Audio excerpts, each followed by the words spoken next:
Hello, everyone. Greg Diamond here, editor of 10 Stock Trader at Stansberry Research with another Diamond's Edge video. Obviously, a pivotal week.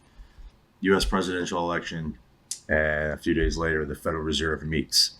If you've been following what I've been talking about with interest rates heading into this meeting, and again, just taking the presidential election out for a second, bonds topped in mid-September when the Fed cut interest rates, and all we've seen is interest rates rise. How is that going to play into the fact with the presidential election? That remains to be seen. However, on a fundamental basis, okay, what we've seen is inflation come in higher or not go down. It's been sticky, and the job situation just continues to deteriorate. And I've been saying literally since middle of September that this is a stagflationary environment. So I think no matter who wins, either candidate is facing a tough economic backdrop. Okay. So what I want to focus on now are a couple of scenarios to consider, starting this week and then obviously into the rest of the year and into 2025. I outlined for 10 Stock Trader subscribers this morning a very important time factor. Usually, this can last for, a few days or a week, these time factors. This one lasts for months. And it's called very specific, volatile environments in the past. And I'm going to leave what I outlined for them, as paying subscribers, in terms of specifics. But I am going to outline some scenarios for you guys here today. Let me start with the most bearish scenario, okay? And, I know this instills a lot of fear. I'm not necessarily saying that we're going to have this crash, okay? But what I am saying is that we're going to be looking at unprecedented volatility, if we can look at time and price without getting emotional about what happens with the election and then the Federal Reserve, all right? So this is the S&P 500. And, this is the larger Elliott wave count, zooming in here. Okay, 1, 2, 3, 4, 5. Last week, we saw this breakdown from the ending diagonal, and it doesn't mean, you can see this big red line down like, oh, we're going to crash. It could look something like this, but the overall general outlook, going into the end of this year and then into early next year is one of a pretty nasty correction. It doesn't mean we're going to go into a Great Depression or anything like that. It just means that, look, we are looking at both an Elliott wave top, and then this time factor coming into play means that we're looking at a lot of volatility. All right. Now, in addition to, so this is the S&P 500, and again, you can kind of see how I've outlined this heading into later this year, then early next year. All right. Now, a lot of people just like to look at one or two different indexes. You can't do that. You have to look at other things. All right. So here's an important stock in Microsoft, right? And it reported earnings. You can see this big gap down last week. This is a pretty bearish setup.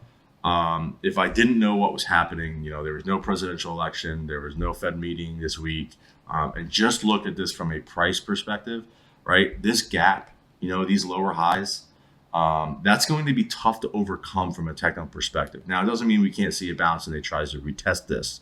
But when I combine this with the S&P 500 outlook, it doesn't give, a bullish setup. It doesn't mean that it can't rally again, but this is pretty bearish because Microsoft topped back in July. The S&P 500 has made a new high above this high. So we're seeing diversions with a very important stock. We can look at Apple. Same type situation, came out over the last week, over the weekend, Buffett started selling. So, again, this is starting to break down. Again, could we see a push higher and retest? Yes, we could. But if this can't break above that double top, this starts to look pretty bearish as well. So, that is the bearish setup. Okay. Now let's take a look at a potential bullish setup. All right. So I outlined what happens with the ending diagonal if it fails. Well, what if last week, and you can kind of see here, this gap is filled.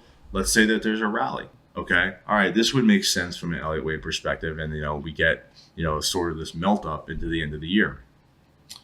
And then things get hairy into the start of 2025 and then beyond. Okay. All right. Well, then you're saying, well, you're taking both sides of the market. How do you trade this? This is one of the rare moments in time where trading a strangle and straddle work. And I've outlined this to 10 Stock Trader subscribers for the last 2 weeks preparing for this week. You don't know, and a strangle and a straddle are basically buying a call and a put on the same stock, right? So if you want to take Apple, for example, and Apple is trading at, where's the latest price? All right, let's say it's just trading at, let's say call it 225. Okay. So you would buy a 255 call and you would buy a 200 put. Okay. With this, different strikes, that's a strangle. If you wanted to do a straddle, you would do 225 call and put. Well, how do you make money if the market is going to go one way or the other? Basically what happens is you have to have these huge moves in the market to be able to make money so that your winning side goes so high that it takes out any of your losing side. And again, you don't trade these all the time because you're not going to have these huge moves all the time. So it's a risky trade, but this is one of those situations where we have time and price coming together, a historical federal presidential election followed by Federal Reserve, which has just, in my opinion, made a mistake by cutting interest rates, and the bond market is not buying what they're selling. So this is one of those moments in time where you can use this strategy to your advantage when things are going to go haywire no matter what happens, and you're going to have a big move in either direction. So this is one of those situations where I really like using this strategy. I'm going to be outlining, we implemented some last week. I'm going to have a lot more this week for 10 Stock Trader subscribers because we are looking at a situation where volatility is going to explode.